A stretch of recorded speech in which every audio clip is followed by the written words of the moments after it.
Well, hello everyone. Hope you all are doing well. My name is Daniel Fairley. I am the president of the 100 Black Men of Central Virginia. I want to thank you all for joining our town hall, which is entitled Racism and the Voices of Change. With that title, I also realize that I want you all to know that racism is what we're fighting, and I think that we're all voices of change here, and so I don't want it to be kind of like a stigmatized, um, this is racist, this is voices of change. I think we are the voices of change, and we're fighting against the racism that we see within our criminal justice system, and that's kind of why we're here today. So just thank you all for coming. Today's Zoom meeting will be recorded on the website, and it's going to be presented on the 100 Black Men of Central Virginia's website, as well as our Facebook page. So if you missed the recording or would like to see it, we can go to 100 Black Men, the website, which is www.100bmocv.org. Or you can go to our Facebook page, which is facebook.com/100bmocv. Please feel free to use the Q&A feature and let us know if you have any questions. We're delighted to have you just a part of this important conversation and really making sure that we kind of bridge that gap and really make sure that we understand all of the voices that are here and all the ways in which we can fight systemic racism in every seat that we have. And so I want to thank you all for being here. I'd like to introduce our panelists. We have a number of just different experts and wonderful people in their areas. We have the chief and doctor, RaShall Brackney, who is the chief of police for the Charlottesville City Police Department. We have Noelle Morris, who is the president of the Charlottesville High School Black Student Union. We also have Naquel Perry Jr., who is a member as well as one of the leaders of the Black Student Union at Albemarle County. We also have our Commonwealth attorney for the County of Albemarle County, the Albemarle County Commonwealth attorney, Jim Hingeley. And so we just want to welcome you all to this panel. But before we get started, I did want us just to take a moment of silence for George Floyd, Breonna Taylor, Tony McDade, and many others that we have lost just due to senseless violence. And so we can just take about 30 seconds to sit in silence and remember them before we get started.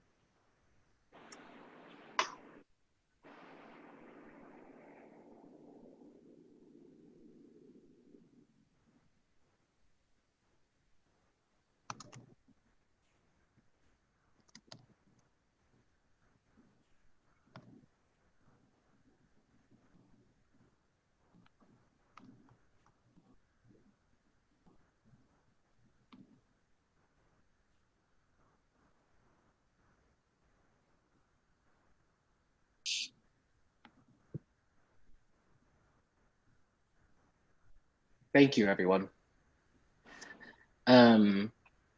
So what we're going to do, there are three main topics that came up based off of just different people coming in and asking questions before the panelists got started. The topics are the first, which is defunding police, and kind of what does that saying mean? What does it mean to defund police? And how do we understand the tremendous, incredible, and just really hard job that is tasked with police officers every single day. So understanding what it means to allocate resources in different ways and kind of spread out what can be done and what police are asked to do every single day.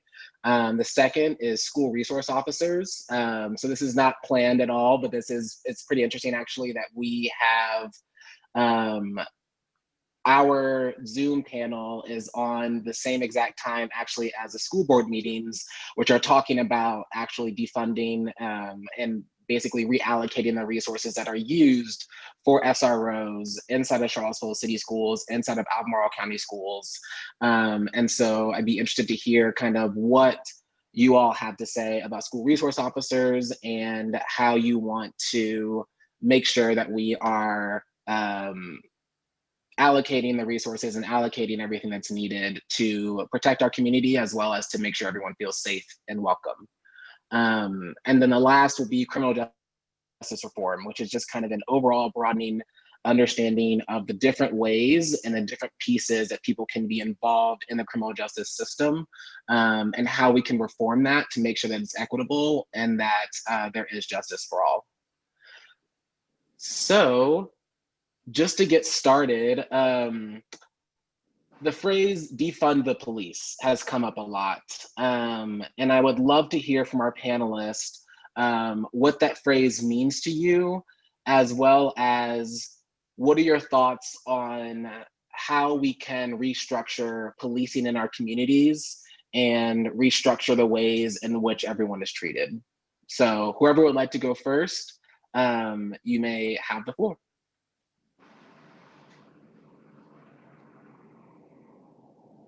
I have no. You have no audio, you can't hear me? No. Oh, okay.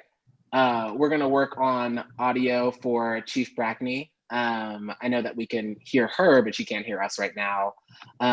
So perhaps Naquel, what are your thoughts on defunding the police and kind of what does that mean to you?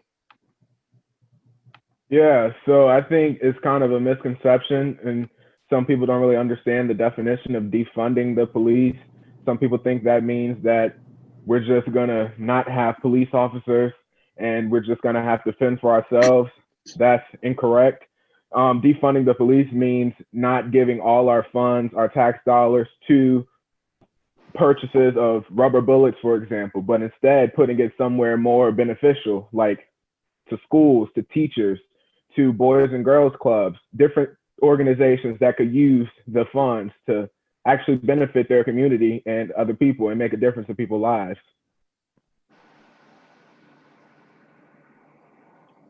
Yeah, I think that's exactly right. I think that it's, again, as I'd mentioned, like it's a heavy load that we're asking of police officers. And so I wonder if we're able to kind of spread that out and really allocate the resources so that way we don't need to rely on one person to be everything for the community. Noelle, what do you think about the phrase defund the police? I think that is something that is very necessary, especially like now. I just think it's something that we need to do. And I think, so like when people like say like defund the police, I think that the money, like some of the money that's like being funded could be used towards like other stuff, like Naquel said earlier. Mm-hmm. Mr. Hingeley, what do you have to say about that? What are your thoughts on defunding the police, and kind of what are some ways in which you have imagined or would like to reimagine policing in our community? Well, thank you. I'm really anxious that Chief Brackney would be able to participate in this part of the discussion, because she and I were on a panel, a town hall meeting with the NAACP Monday evening, and she just had a lot of very valuable, important things to say about this. And I'm kind of hesitant to speak for her, but let me hit some of the highlights that I remember from what she said then, and hope she'll be able to join us and elaborate on those things. But she used the term decoupling and rather than defunding. And I think that goes along with what Naquel and Noelle have said. As Chief Brackney presented it, and I think this is very accurate from my perspective as a prosecutor, the police are asked to do things that are not really, strictly speaking, within the law enforcement responsibilities that they have. And I think that happens because we underfund and provide fewer resources than are necessary for lots of social services that we need to have in our community. And the result of that is oftentimes that we see people engaging in criminal behavior. For example, mental illness is a big example of that. If we don't have sufficient resources to deal with mental illness in our community, It expresses itself in some cases through criminal behavior, and then the police are called upon to respond to that. And that's not really their job. So I think that the idea of defunding, I'd prefer to use the term that Chief Brackney used at the town hall Monday evening, decoupling. We need to separate out from police responsibility some of these other responsibilities that need to be supported by our community, such as mental health services, such as housing services, employment services, all these different problems that exist that do contribute to criminal behavior. So I think the idea might be to look at overall funding that our city and or county provide for police services, but as well these other services. And so that's what I see as part of the debate relating to defunding. It's really looking at the best allocation of funding. And to be fair to the police, it's asking them to do too much to provide the mental health services. We should be supporting those services in different ways in our community. So, and I see Chief Brackney on the screen. I hope maybe that she's able to speak for herself, and with apologies, Chief Brackney, I'm going over a little bit of what I remember you saying on Monday night. But with that, if she's on, let me kick it over to her. So thank you. I apologize. Uh-oh. Not sure. So we've had technology issues here right now. So please, I do apologize. So the question, as I'm trying to work through two different mediums to get you, is I'm on my cell phone and then also using the computer to see the chat screen. So feel free to go to both places as I'm getting it. But as the conversation is around defunding police, again, my ideas and have always been that you defund in order to RE-FUND, in order to refund those areas in which society has decided that they're not going to invest, and instead criminalize societal ills and then use law enforcement or weaponize law enforcement neither to then address those, particularly around things like in our schools where we have often failing public educational schools. We have a lot of overcrowding, classrooms are overcrowded, our teachers are sorely underpaid. We don't have the type of activities in the schools. So what instead we do is when our young adults or children are frustrated, we leverage law enforcement. The administrators and other teachers will call in the police to address an issue that should easily be handled in the schools. So I'm very comfortable with that. I think what we need to decide is really what does defunding mean so that we don't get lost in semantics and then allow society off the hook for funding those societal ills that we have just been woefully neglectful on whether it's, homelessness, drug and alcohol addiction, loitering, education, and a variety of other issues. So I'm comfortable with police not being the intermediary for areas we should not have responsibility over.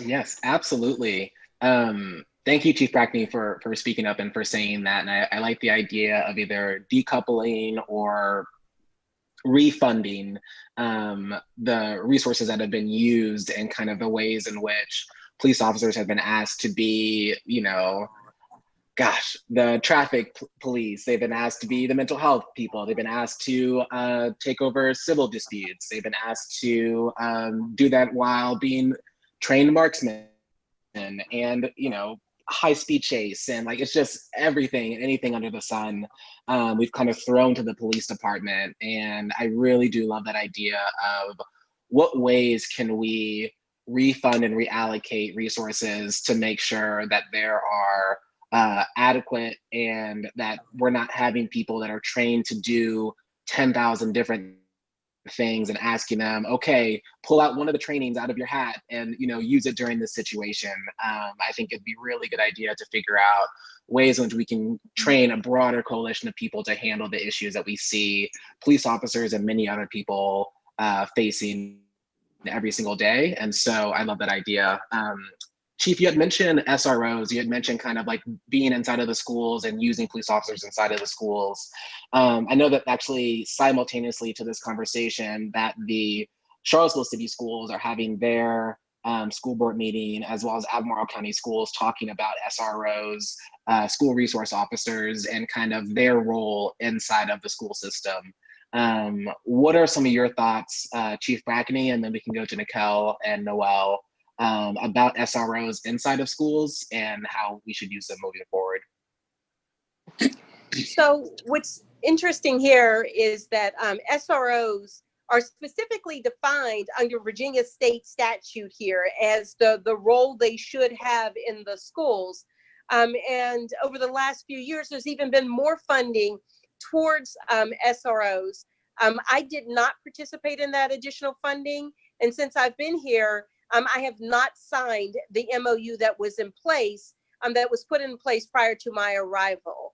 And the reason I did not do that is because I wanted to be very intentional about the conversations that we had about school resource officers and what was their actual responsibility. Were they part of a resource opportunity, or were we using them in traditional ways like security officers? And I was extremely uncomfortable with not only the actuality that we might participate in the school to prison pipeline, but also the perception that you could then introduce young persons into a criminal justice system for those behaviors that are normalized as juvenile behaviors, or in any young adults' behaviors. So I have stood firm on not signing that.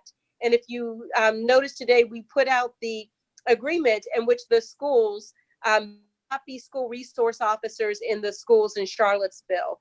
And the final point that I would have on that is, because I was so concerned about how officers engage in a learning environment, I had the school resource officer specifically identified and trained with an emotional support animal.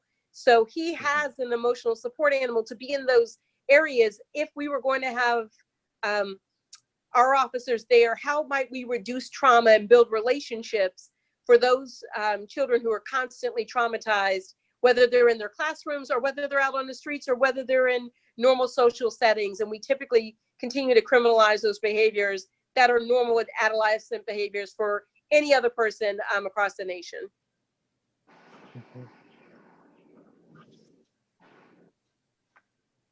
Is it okay if I go ahead?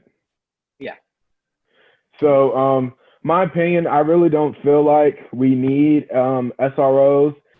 The only thing I can imagine that would be useful with them is, you know, in case there's a school shooter or whatever, or we have an intruder coming into the building. So I agree with that aspect. Maybe somebody that's at the front door, the back door, whatever, to make sure nothing chaotic comes in. But it's also what Chief Brackney said. It's also that trauma, you know, that Black space when seeing a cop, you know, it's intimidating. You know, you don't know if, okay, so I need to walk this way, walk calm, not act like I'm going to do something wrong, you know, to prevent something happening. So, yeah, I feel like we shouldn't really, unless it's for security and safety and they don't get involved in anything else, whether that's an altercation with two students at school or even more students, or for that case, I don't feel like it's necessary personally. I feel like it should stick to the safety part, but any other aspects, they should not intervene at all. Yeah. How about for you, Noelle? We're in agreement. Someone else, and I agree. And here in Virginia, they actually have a role for that. They're called school security officers, right? And school security officers do just that. It's physical security. They are that first line of protection. If someone was really coming in to harm, not just our students, but your staff and your support personnel as well. And there's ways for us to do that that are very intentional and meaningful, so that we can keep harm from coming into the school and willingly help our students so that they don't have to worry about a gunshot when they hear something. They don't have to worry about an intruder. that is their current life, unfortunately, and they've never known a life without active shooter drills, which is a sad state of affairs in our society. Absolutely. Noelle, would you like to add on your thoughts for school resource officers, or how do you feel knowing that you are a Charlottesville City School student and that you're no longer going to have an SRO? I think that SROs, they aren't necessarily like, I don't think that they're needed. So what I've noticed at my school, like when we actually had them, since like now, I guess for the next school year, we won't have them, that they've only really been there for like, to break up like fights and stuff. But besides that, I don't think they really were necessary. And at some point, I feel like they just added more officers, like, and it just wasn't like needed. So if they do, then maybe like 2, but I just don't find it necessary. And thank you, Noelle. It's really good to hear from the students. And just from, since my arrival here, I've actually decreased the number of officers that were actually in the schools and redeployed them where you were most vulnerable. For instance, our young adults are most vulnerable actually at your bus stops. That if something is going to ever jump off, it's either going to be getting on the bus or getting off of the bus. And that's when they're most vulnerable. And those things, if they're occurring out in the community, it is our job to disrupt that before it occurs. And the things that occur within the schools, that's when we need to have our peer support, peer navigators and peer mentors, right? To say that in schools, this is the conduct and how we do conduct ourselves. And you can help with, you know, conflict by being in a safe space to do that. So I'm in full support of letting students gain those skills and those abilities and their knowledge to be able to work through conflict themselves without having a criminal justice or criminal element to what would be normal disputes among young adults. Yeah, I'd like to follow up on that and agree entirely. Chief Brackney made reference to the school to prison pipeline, and I think people are pretty familiar with the concept of what that is. But one of the aspects of the school to prison pipeline is an escalation from normal school discipline to a criminal justice response to things like fighting or minor incidents that can be and should be dealt with as a disciplinary matter rather than calling for a criminal justice response. And what I've seen is that the SROs sometimes are involved in escalating something that should be handled as a school discipline matter and escalating it into a criminal justice response. And of course, we all know part of the criminal school to prison pipeline is once you enter into the criminal justice system, then it continues to escalate from that point forward, especially and especially affects African Americans. So my feeling about the school resource officers at this point is that they are undesirable from the standpoint of increasing the likelihood of criminal justice system involvement when it's not necessary. And that just feeds into the school to prison pipeline. Absolutely. Yeah. Thank you very much for bringing it back to that. One of the questions that we have had actually came in through our Q&A segment. So Emily Smith writes, could we put more money into civilian review boards? Also, what do you all think about police unions? They protect officers, but in some cases, they prevent police from being disciplined for wrongdoings. So yeah, so if anyone would like to answer civilian review boards and what that means, as well as police unions.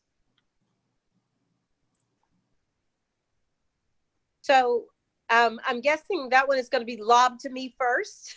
Probably, and yeah. and then I would like to hear from our panelists as well on this.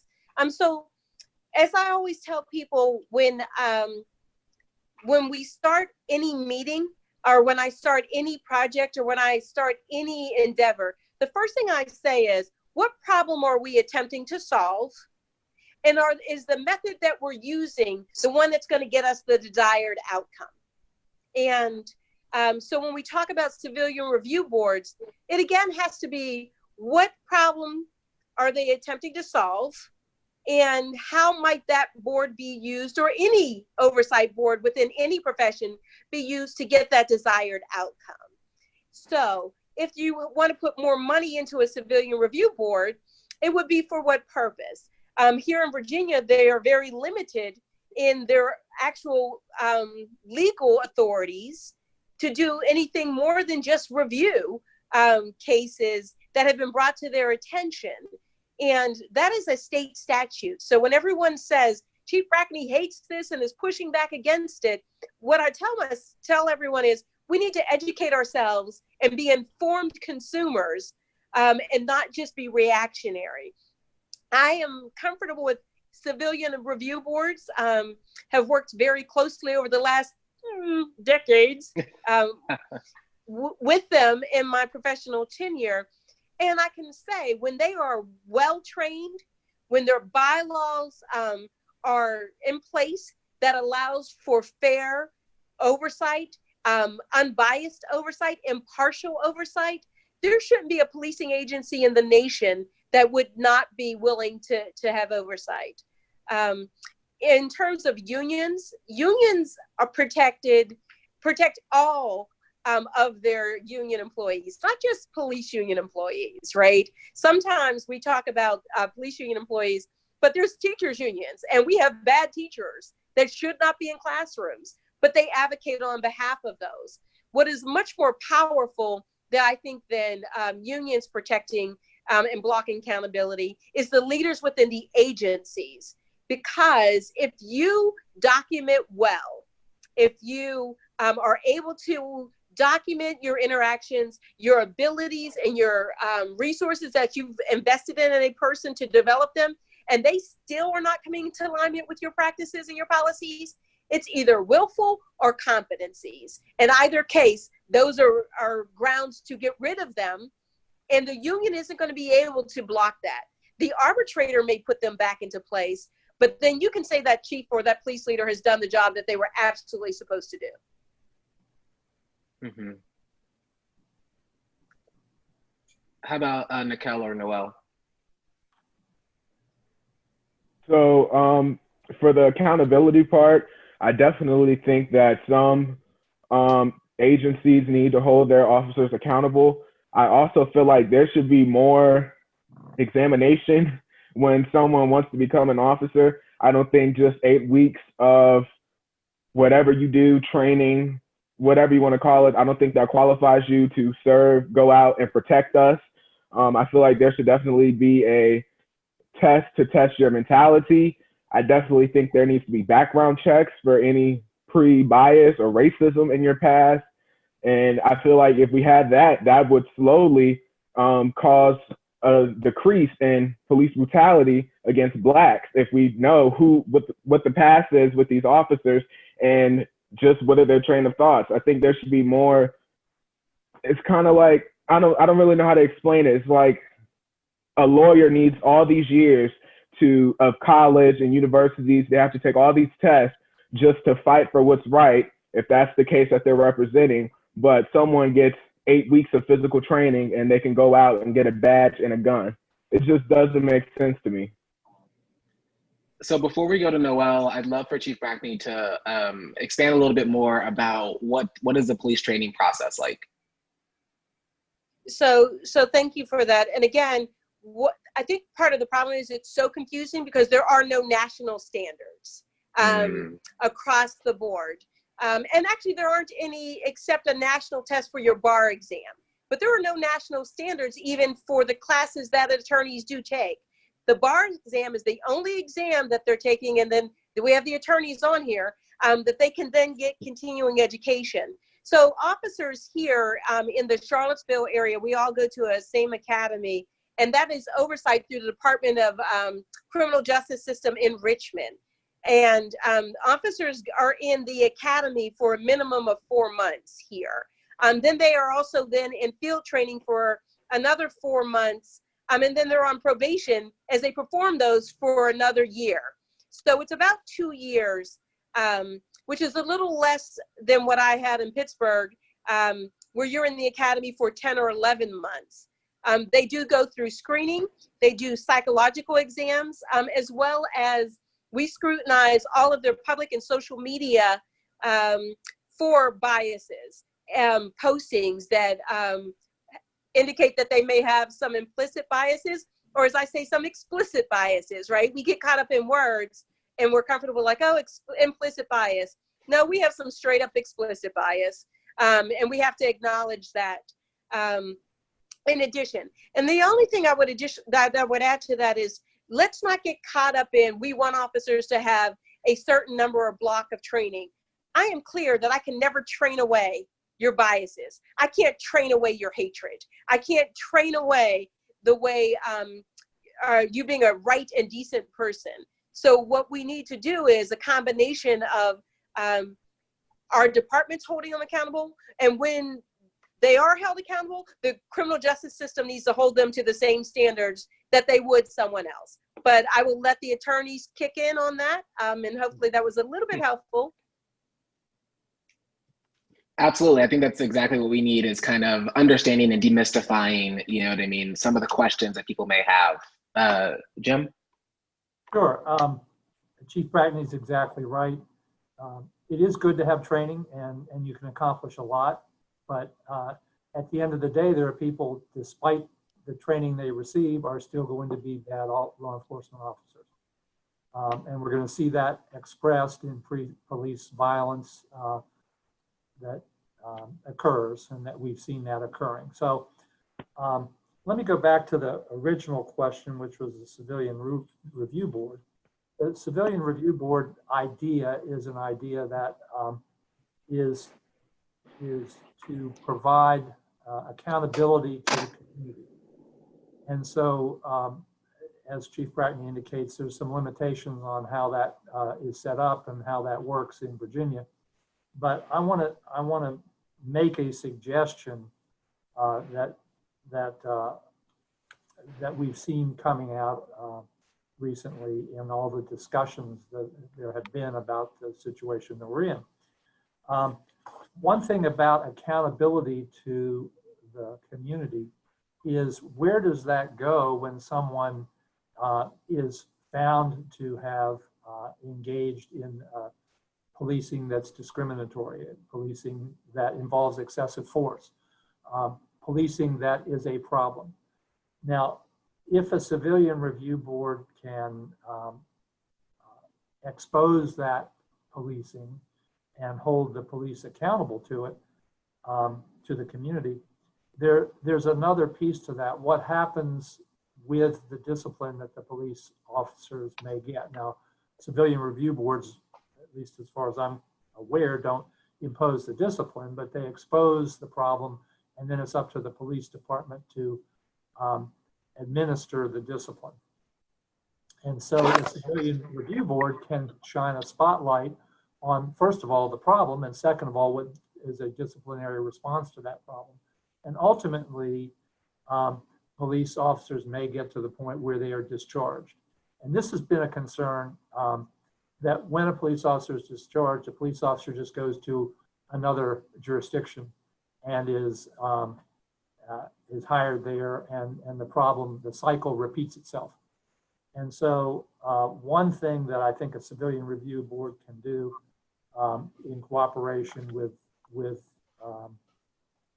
other Civilian Review Boards is to keep a list of, make it transparent, make it public, a list of problem policing, problem police officers, with the idea that they should not be hired in other police departments.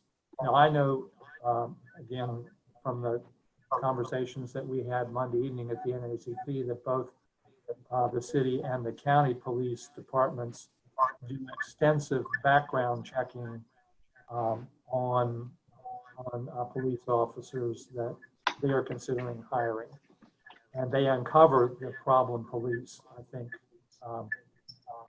they do a great job of doing that, but a lot of police departments don't, and that's where some kind of a national database that might arise through the civilian review process can be very helpful in eliminating the transfer of problems from one jurisdiction to another.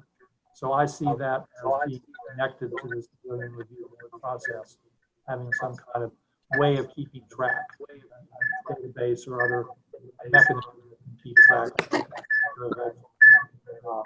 rooting out some of the problems that we see. Yeah, thank you very much. One of the things that I wanted to highlight, actually, someone had asked inside the chat. Chief Brackney, you had mentioned there are a lot of ways in which the city has become, not even become, but the city does a good job of vetting people before they become police officers and before they're actually deployed onto the street. So one of the ways that I wanted to think about is what happens with the police officers that have not been trained or not been trained by you all, right? What happens to incompetent officers that have multiple disciplinary actions against them, like Officer Siobhan, who was in Minneapolis, had 18 complaints in 19 years. How does something like that happen? How can we make sure that we're not just training the officers before they're fully active, but also kind of having an ongoing review and an ongoing understanding of ways that we can make sure that there are only good officers inside of the police source? So as I'm seeing hearing the question is, how do you get someone and retain someone like Officer Chauvin on there? And they said that he had 18 complaints in 19 years, right? I'm not familiar with the full scope of his 18 complaints and what that might mean, right? Was it a rudeness? Was it discourtesy? I don't know. Was it excessive force? I have no idea. But my understanding is that his may have been at a much higher level of excess. So there's two things that I would think speak to. One, here in Charlottesville in the police department, we have an early intervention system that when you have similar complaints that are coming in, whatever those complaints may be, rudeness or discourtesy, in a short period of time, it automatically triggers a review and bringing the officer in to discover what is going on, right? Also, if you look at complaint histories, I now post Charlottesville's complaint histories on our website. So if you look at 18 and 19, and we'll be posting 20 year to date, every time a complaint comes in, the date we close it, the nature of the complaint, and how it was sustained, or the outcome or the disposition of that. And then you'll also see where in those complaints, you'll see collateral, where when we're doing a review of the complaint, we find that an officer may have also violated our policies, but the complainant never knew that to exist. So I'm being really transparent about those type of complaints, and the community can see what are the type of complaints our officers get. I also am posting summaries of all of our use of force for the last 2 years, and they've been up there now for 2 years. And now we're adding the race and the gender of the officer involved and the race and gender of the suspect involved, right? So that the community can see exactly the levels, the highest levels of force. In Charlottesville, they use force approximately 20 times a year, of which 15 or 16 average what they call physical force, using your hands to do that. Now, ultimately, your goal is no force, but that isn't always a realistic goal. You train for using the least amount of force as possible. You train for complaints. And it's our responsibility to train our officers how you engage your community, how you speak to your community, how you interact with them, how you serve them. And even to the point that we changed our motto here. They had no motto, and our motto here is now service beyond the call. Service beyond the call of duty, service beyond the 911 call. that person deserves your service beyond that stuff, that the minimal level of service that most people give or expect, unfortunately, in most communities. I hope that answered the question. I think so. Mm-hmm. And if you notice, one interjection here, they just introduced, the Democrats introduced in Congress, the House of Representatives, a bill called Fair and Just Policing 2020 or something to that effect. And what they're advocating is for a national database to enter in when officers are fired, terminated, and I would even just add, allowed to resign in lieu of termination, which is what a lot of people do instead. And I would also add, the complaint history database, particularly those complaints about bias-based policing, excessive force, and those kind of things, because rudeness or discourtesy can often be very subjective, where tone is often perceived as rude or discourteous as well. So I believe we should do that, so they don't do what they call, it's actually called cop-scotching, like hopscotch, cop-scotching, where you jump from one place to another. And it's been in existence for decades. Would anyone else like to answer or have any input? I think Chief Brackney did a great job with that question. Thank you. Look at us just dialoguing. It seems as if she knows what she's doing. Yeah. Going back to SROs, one person in the Q&A, Karen, had asked, what is appropriate in terms of being able to respond to an emergency such as a school shooter? Kind of like, what do we need? And someone else had mentioned, if we are expecting, if we take out the police officers, then also are we expecting then educators to break up the fights or kind of serve in the place that the SROs did before? So basically more of the role of the SRO and kind of what would replace that if they were taken out of the schools. So let's answer the second question, I think, one first, but either way, we'll get them both answered. So the way that I had proposed is that our patrolling patterns would increase in and around the schools as well as the school bus stops when they're most vulnerable. I will not divulge those and how we do that, because people will say, how do you do that? And we're like, so why don't I just show you my NFL playbook so that the person knows when the school is most vulnerable. But as I have promised to Dr. Atkins, even in a text today, there is no way, and I call them my babies, right? Because they look just like my daughter, my cousins, nieces, nephews. I'm not going to let something happen to our babies. When there were threats against the school, we put every resource in place to make sure that our students and our staff were well protected. So we will make sure that those patterns can continue, and those SROs get funneled back into patrol. There are actually police officers who take on voluntarily additional responsibilities. They don't come in as an SRO officer. So they are well trained and well equipped and now have additional training. The second part of the question is it the teacher's job to break up those physical fights or things of that nature?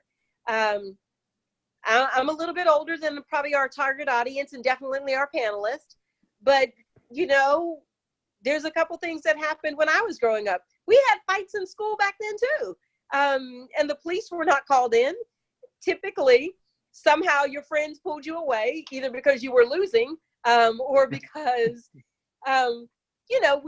we were more fearful of what the discipline might be internally, as well as our parents, than if we were in there just, knucking it up, as simple as we can be. So this is where community needs to be very involved. That if we say we want community policing, that means the community has to police itself as well. And within the school systems, they're going to have to build into the school systems whatever their response platform is of when there's violence. And if there is violence, that may be the time that you have to dial 911. Absolutely. Go ahead. I'm going to go ahead and just jump in since I am in school. I'm in high school. I feel like in terms of principals and teachers jumping in to control the fight, like Chief Brackney said, fights are going to happen. It's inevitable. When you have a bunch of kids of different kinds in one space, you have, oh, I'm better at basketball than you. It's inevitable. It's not going to happen. You're going to have some form of, whether verbal or physical confrontation. It's just going to happen. I feel like it's kind of a part of the job to de-escalate a situation with your students if you're a teacher or a principal or any faculty member in your building. I mean, that's a part of the oath you took when you signed your contract with the county or the city schools, wherever you're at. And if we have security, say the teachers don't want to get involved, police should not be breaking up fights if they're in the school. They should have one job, as I said earlier, if they're going to be in the school. Make sure no outside person is coming in trying to mess up the school in a deadly way. But that's when security comes in to do the job. Like at Albemarle, we have a lot of security where they're just regular security, not officers, not training to be an officer. They're just regular securities. And the altercations that we have, they come in and they handle the situation. But it's also that component of, if you are a teacher and principal, as I said earlier, it should be a part of the task where if you see it, de-escalate it.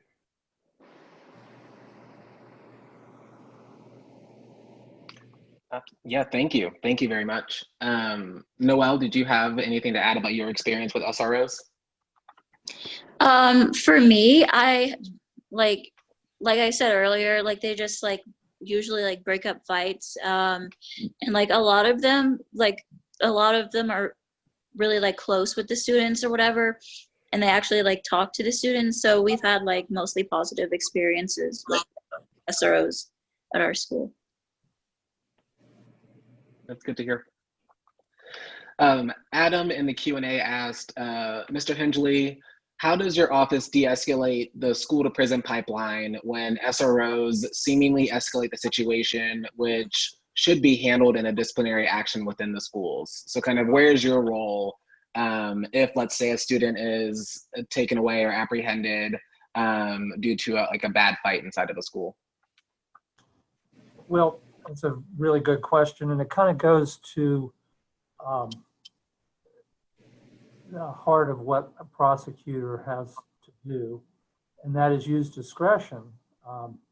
Cases come into the prosecutor's office, all sorts of cases brought by the police, mainly, sometimes citizen complainants, but mainly by the police.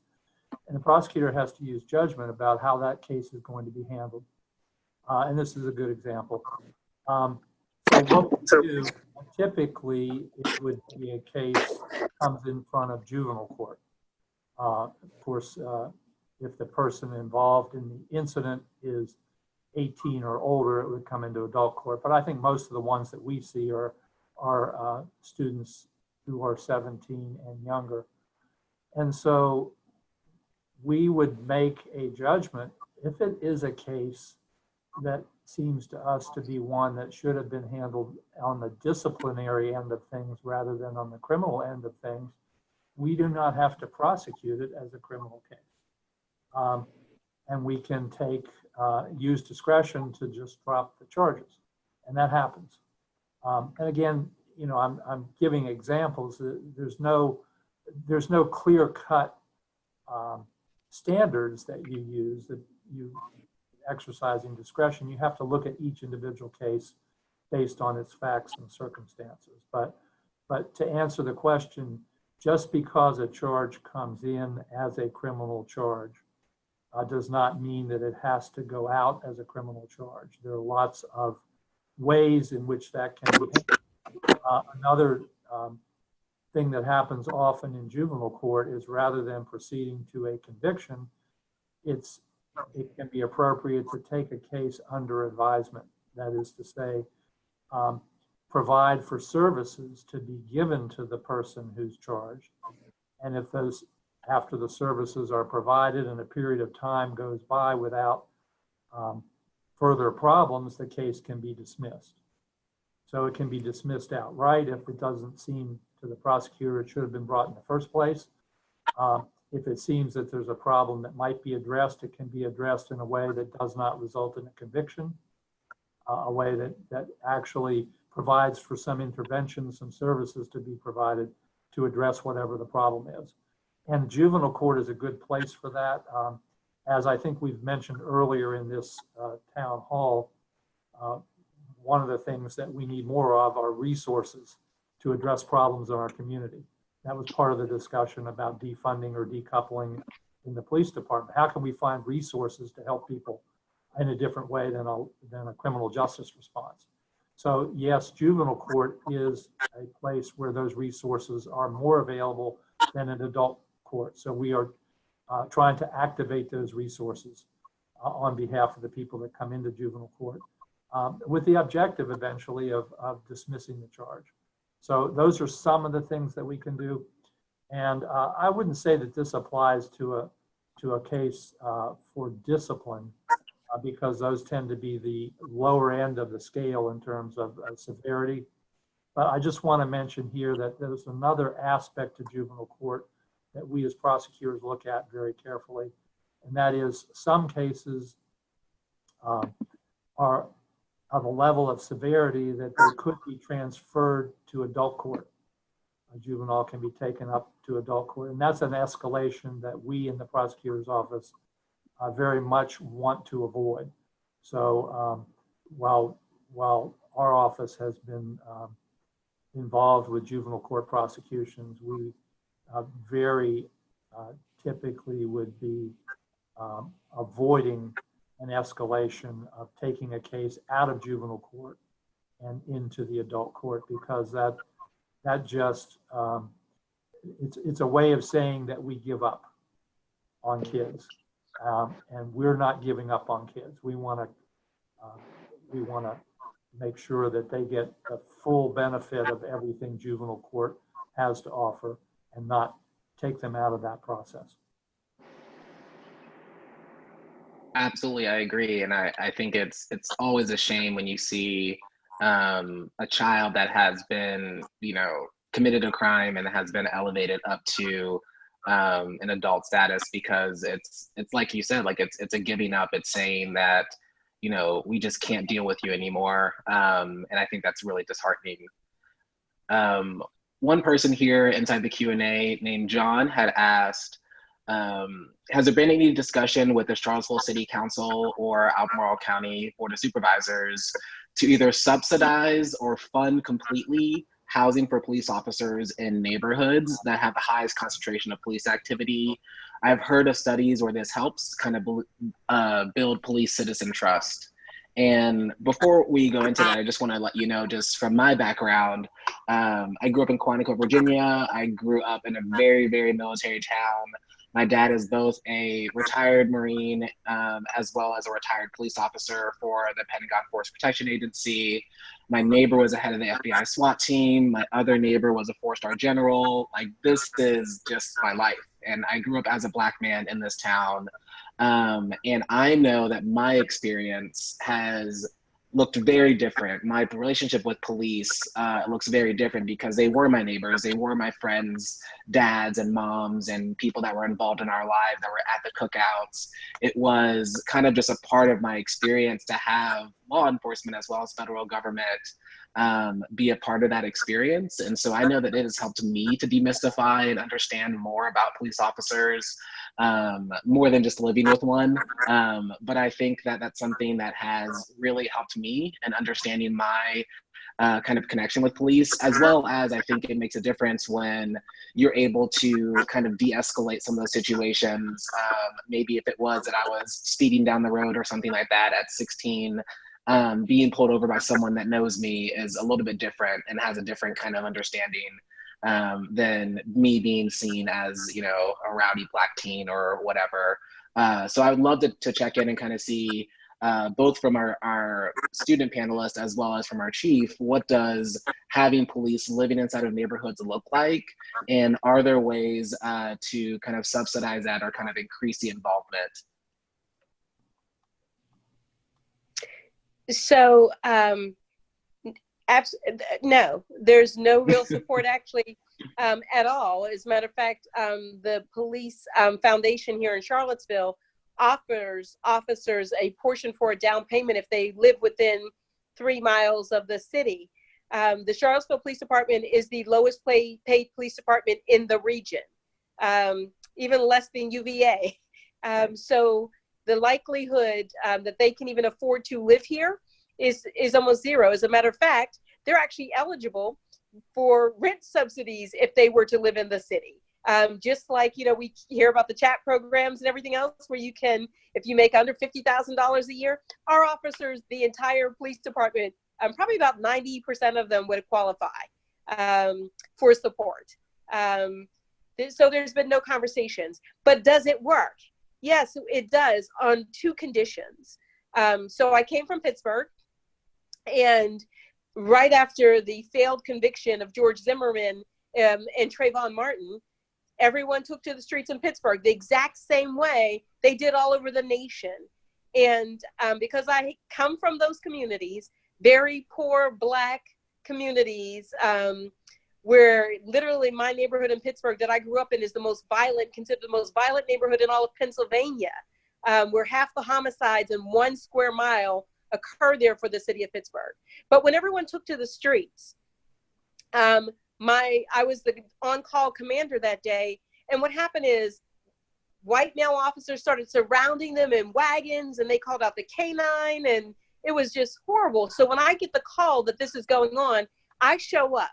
I show up in some, you know, leggings and a t-shirt, and I show up, and they started saying, "Hey, Commander Brackney's here. Oh, we know her." And I pull everybody away, but that stopped everything. They're like, "Oh, we grew up with her. Oh, we take hip hop aerobics together, right? Oh, she's my neighbor." And we had a very different conversation. And by the end of it, after we closed off the streets, people were ordering pizza because they were going to have a sit-in for the next 10 hours. And I'm like, well, we need to feed some folks, right? So making sure that you're part of the community is important. But there's a second part of it. We have to welcome them in the community. You know, we want them in the community, and then we have to then welcome them. I just joined Twitter. Scary for you young adults. Please come over. I might need some tweeting lessons. But I figure if Trump can do it, I can do it, right? But I joined Twitter yesterday for our agency so that I could be more accessible and our voice could be heard.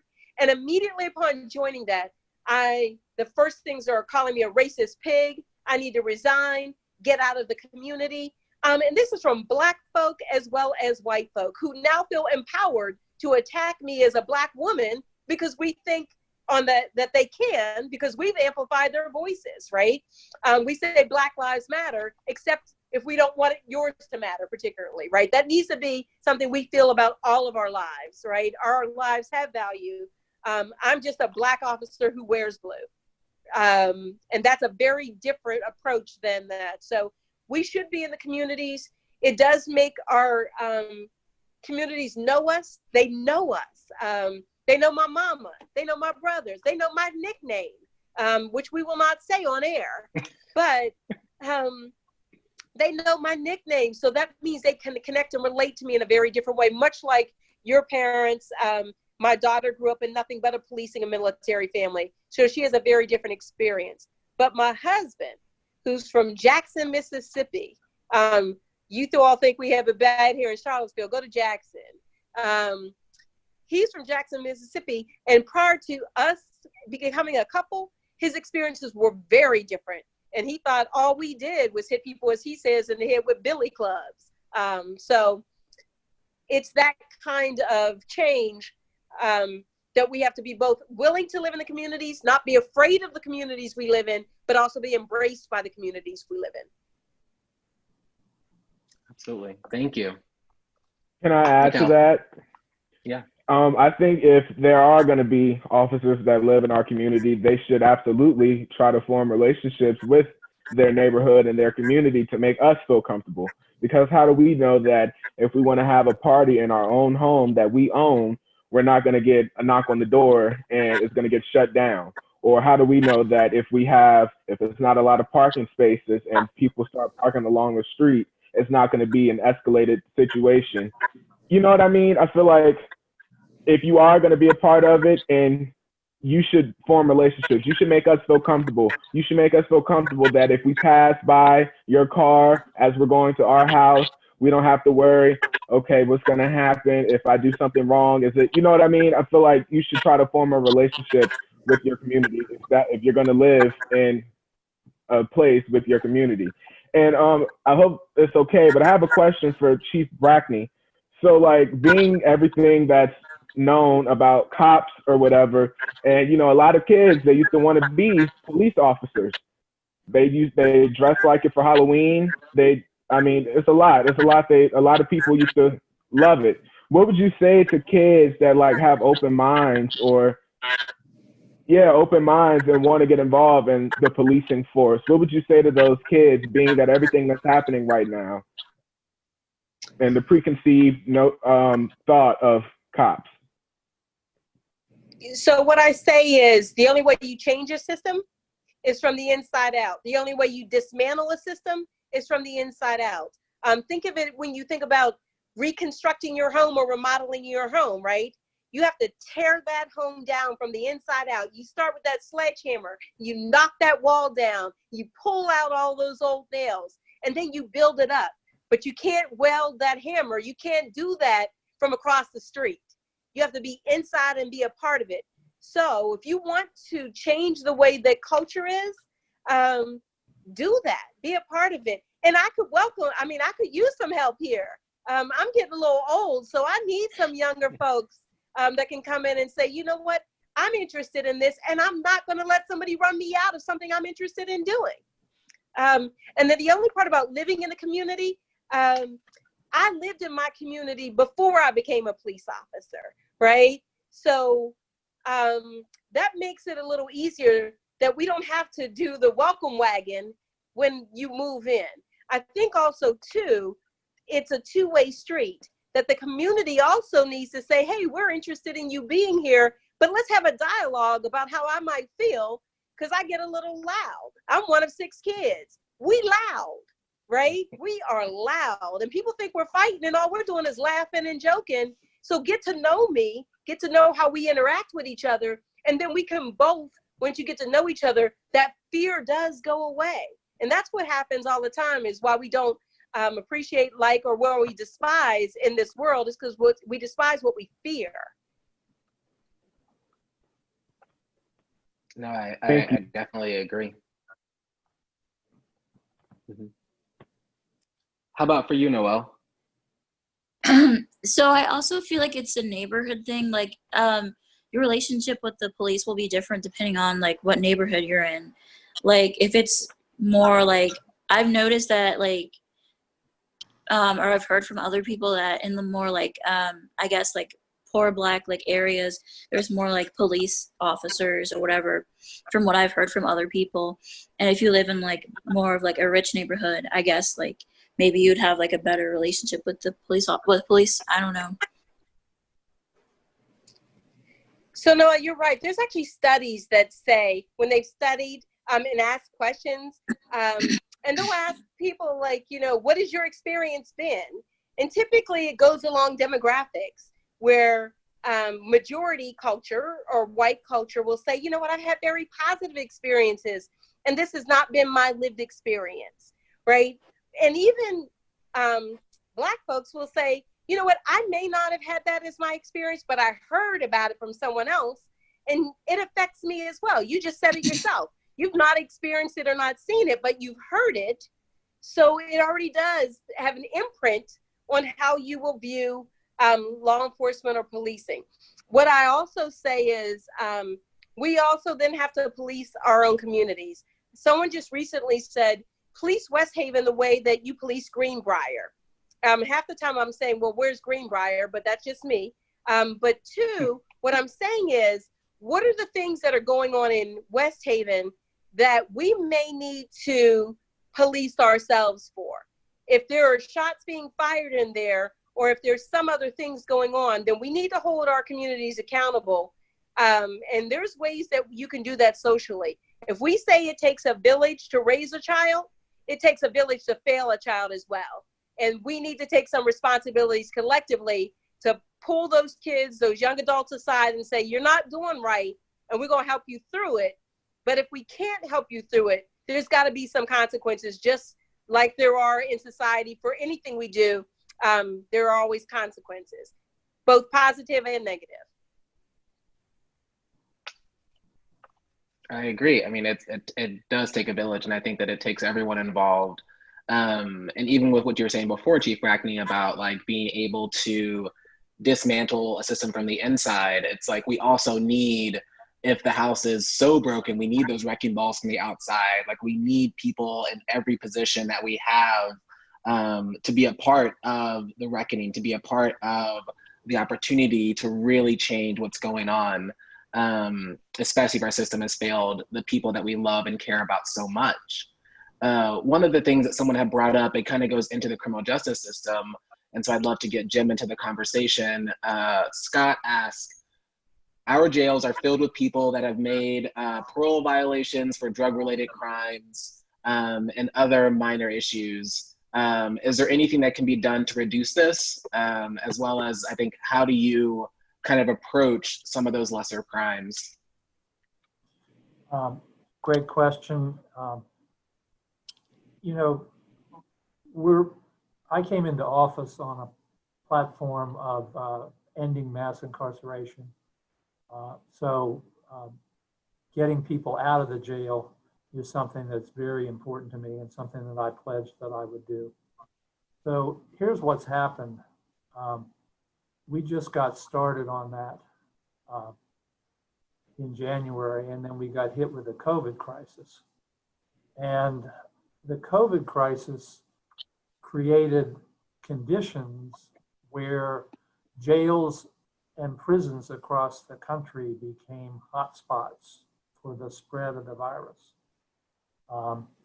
And of course, when you think about that, people think about what's going on inside the jail, but it affects our whole community because the people inside the jail, the staff people, come and go every day. So if we're going to have a breakout in a jail or prison, it's going to affect the whole community.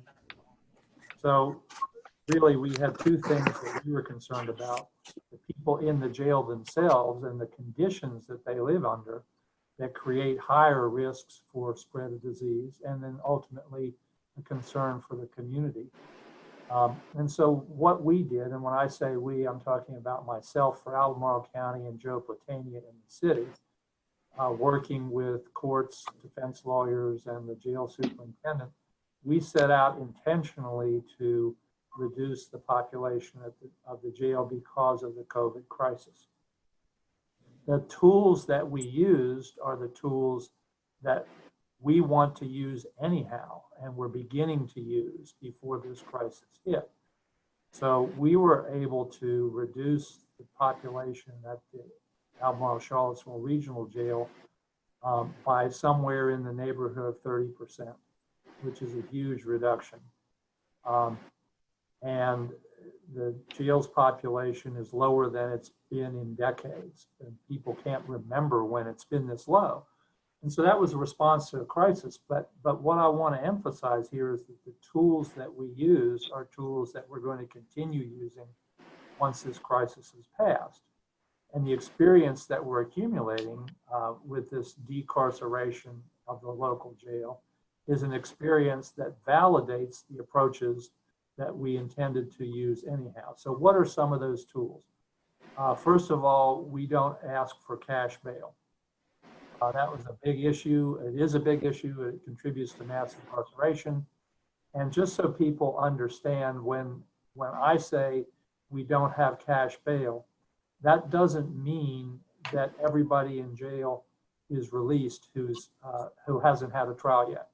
What it means is the decision whether to release or hold somebody in jail while they're waiting for their trial is based on factors other than poverty or wealth.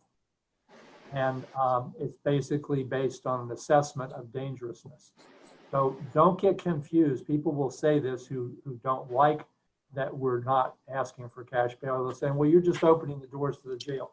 No, we're not. We're making the decisions. We're asking the judges to make decisions based on factors of dangerousness rather than wealth or poverty. So that's one tool that we use. Another tool that we use is home electronic incarceration. And again, this I think goes to your point about some of the how we're treating people who are guilty of or have been convicted of lesser types of offenses. Home electronic incarceration says let's keep people in the community. Let's not put them in the jail, particularly now during the COVID crisis, but at any time. Let's get people out of the jail and monitor them in the community where they can work, they can keep a job, where they can get services if they need counseling, if they have mental health issues, if they have drug abuse problems, where they can get the help that they need, where if they need job training, if they don't have a job, but they could get a job if they have job training, they can get that in the community. So a big push through the use of home electronic incarceration to keep people in the community where we believe we are better able to address the problems in their lives that are driving the criminal behavior. So that's another tool that we've used.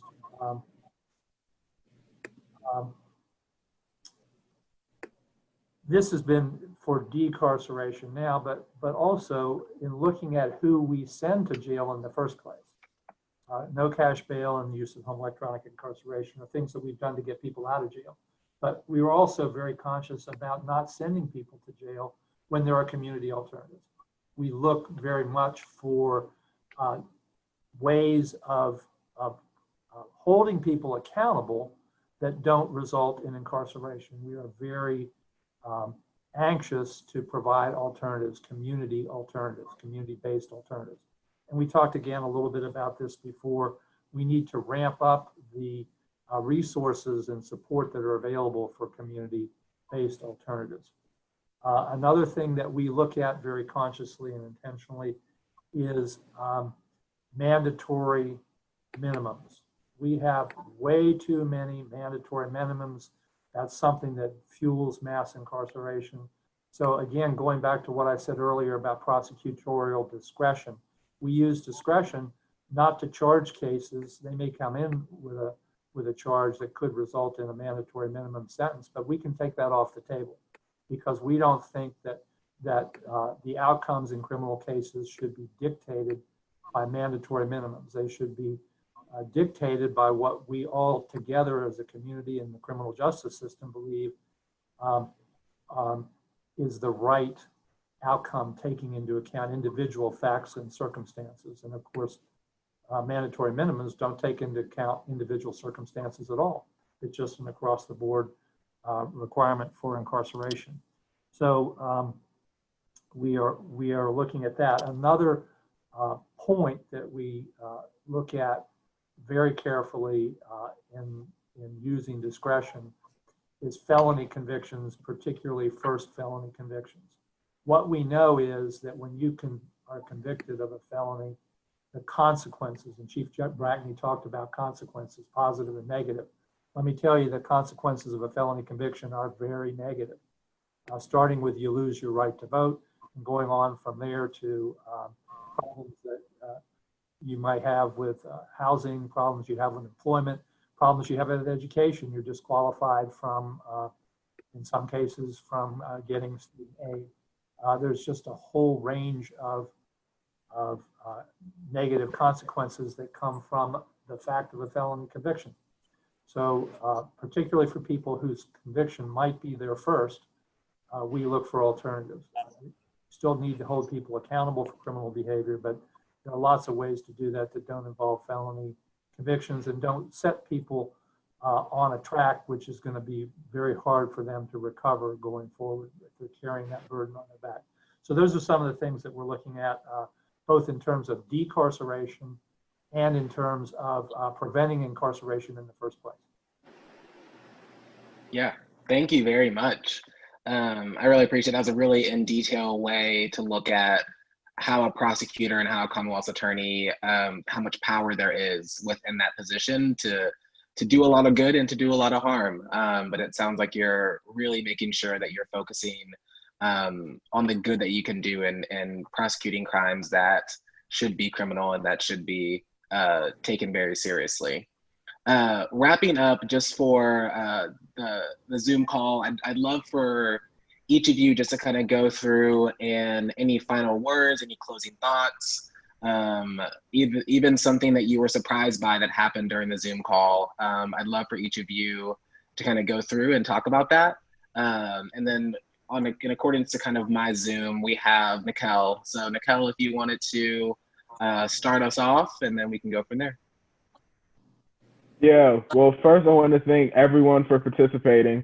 I saw we had over 130 people on at one time, so that's great. It's late in the evening, so that makes it even better.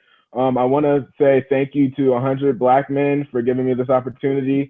Daniel, you've done a great job moderating this. I want to thank my fellow panelists. You guys were great.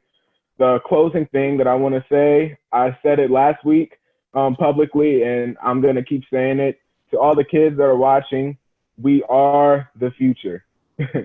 Exercise your right. Use your rights to vote, and not just the presidential elections, your local elections, your district attorneys, your chief of police, anything. It starts locally. We have to start small and work our way big. But it's really important to work in your communities, because those are the communities and those are the spaces that's going to affect you the most. And with that being said, I thank you guys for allowing me to be here, and take care. And remember that we are still in a pandemic, and please be safe. Yes, we are. Chief Brackney. So thank you, Naquel. The only thing I'd have to say is you don't get to vote on this chief of police, if that's okay. No, we don't. We vote on city council that then then gets the chief. It's around. That's right. That's right. So here's what I would say, and hopefully I adore this panel. I love that our young adults are stepping up and taking ownership and exercising their power, amplifying their voices. That's exciting to me. But here's what I want to leave you with, is thinking about this. We need to engage in a co-production of public safety, one in which the community and the police both have a voice in defining what policing looks like in their community. We need to embrace that as a shared collective responsibility. It can't be one-sided. We both have to have responsibilities that can't be one-dimensional.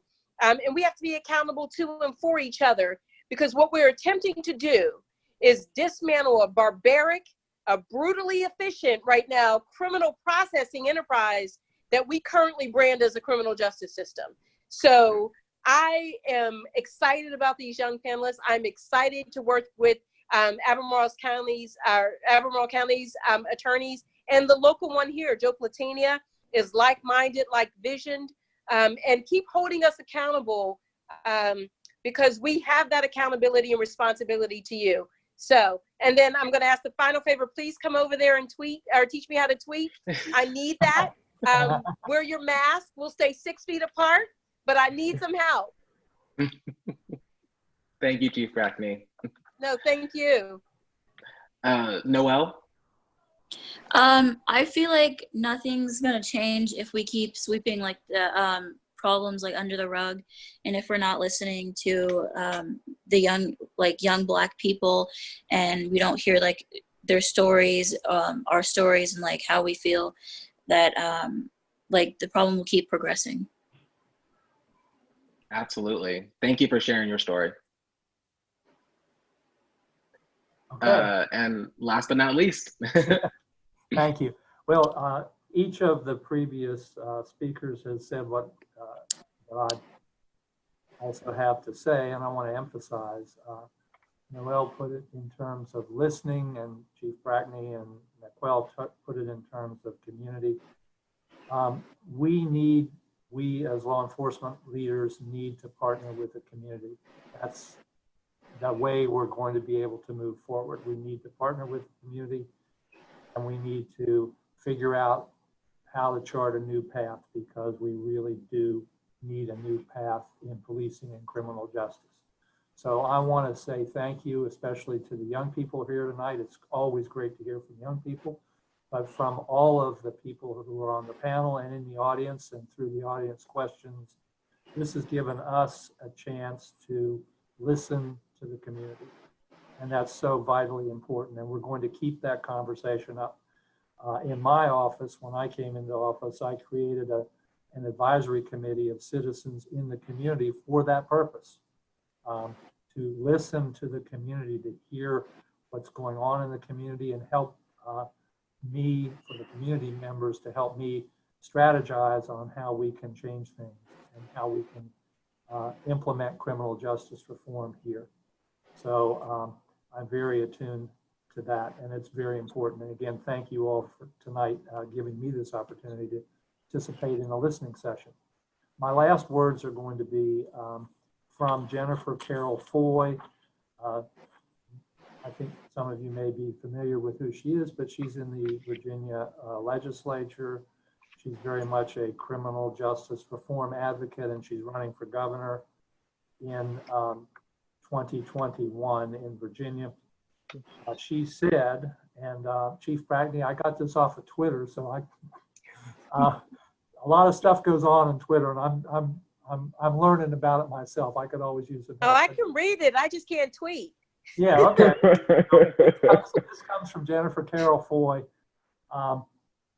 and in response to the recent events that we're all here about tonight, she said, "My protest will be through passing legislation."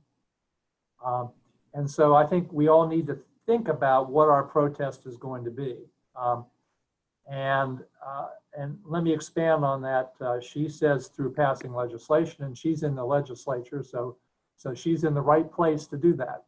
But I think the call that she's given to all of us is a call to take some concrete action, whether it be through legislation or whether it be, in my case, through policies that I implement in my office, whether it be through Chief Brackney and the concrete steps that she's taking to, for example, show what complaints are being made against the police so that the community can see that and evaluate that.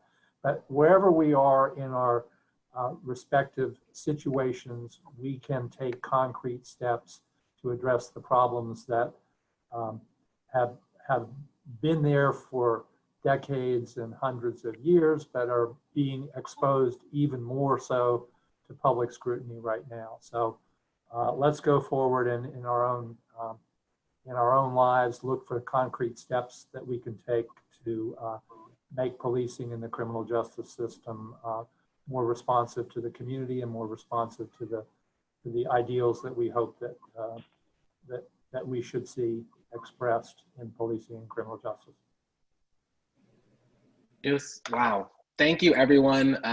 This was more than I could have hoped for. I mean, this really is an amazing opportunity for amplifying youth voice, for getting some clarity around some things that we've been hearing, understanding what it means to defund police. What do SROs do? The criminal justice system, and all the ways in which we need to take our role, and we need to find what part of this orchestra do we play? What instrument do we play in creating the change and creating the amount of just necessary movement that it will take to deconstruct this system that has been around for hundreds and hundreds of years. And so, as all the panelists have mentioned before, I challenge you all to find your lane, find what you're passionate about. If it's becoming a lawyer, becoming a police officer, being a community activist, being a politician, being someone that's consistently at the protest, you find what it is that works for you, and you do it to the fullest ability, because we will not change unless we all change. And so thank you for joining us. Thank you for being here.